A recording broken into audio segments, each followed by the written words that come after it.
Shagiri ba fuskar ka gaba ɗaya ba annishuwa me ke tafa da kai? Ai assalamu alaikum tukunna wa rahmatullahi ta'ala wa barakatuhu. Ai yado ba zuwa nai shira ba, zuwa nai raina a fusace wani mutum da kansa kwara irin na siyasa. Waye mutumin? Hi ma ya san kansa. Hi ma ya san kansa ba yana faɗe yi ba. Zai zo da muryarsa a maƙe, wai ni ya girgirbau, ni aka ce an je Zamfara, an ba da mota an sayar an bani 5,000. To alhamdulillahi ni sha girgirbau na gode wa Allah da na je aka sai da mota aka ban 5,000. Godiyar Allah ce lifan ne ni ba na shan mai. Amma wani ko miliyan zaka bai ba zaka ga ya canja ba.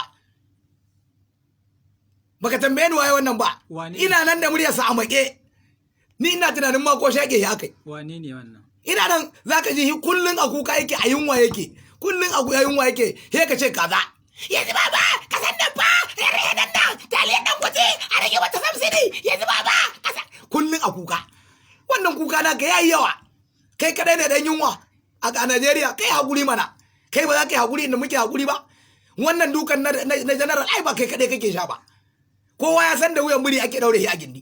Amma kai ka fi kowa kuka a Najeriya kullun ya ka zo kamar wanda aka makure ka zo kai ta surutu kai ka ce suda yanzu baba ka san nan ba muna ci uban mu ba yare nan ka da yara ci to kai yanzu kai ba za ka yi hakuri ba kenan to bari in gaya ma billahi la ilaha illa ni sha girgirbau alhamdulillah ido da ido kuru ganin annabin tsohuwa naje bila an kai ni bila Allah ya saka wa Dr. Babba Bichi 110 Allah ya saka masa ya kai ni Abuja kwana na 3 a assembly na kwana na AC a hotel an kai ni wajen matar shugaban kasa ta mun tambaya tace ya girgirba ka matsa mijina nace wallahi ni ma matsa min yayi tace ina account na da ciki na ina ATM na ƙara dukan ciki na tace wannan mahaukaci ne to na yadda mahaukaci ne ni amma mahaukaci mai nasara kai kuma billahi la ilaha illa huwa na yi hannu da gwamna amma kai dira bazin da kake sai dai kai hannu da gwamma kai kuma in tabbatar maka ni na je bila na ga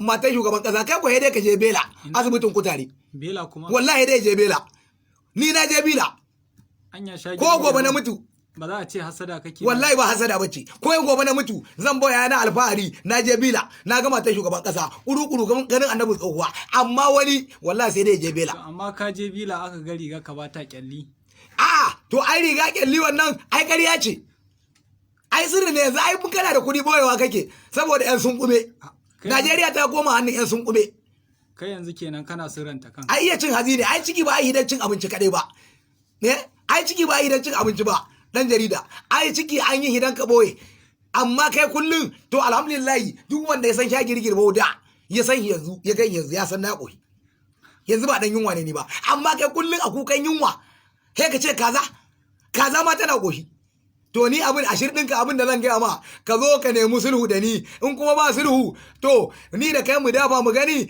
ni da kai a ga wanda yanzu na zo ne maka hira ɗaya in baka zo ka nemi sulhu ba hira 100 zan maka zan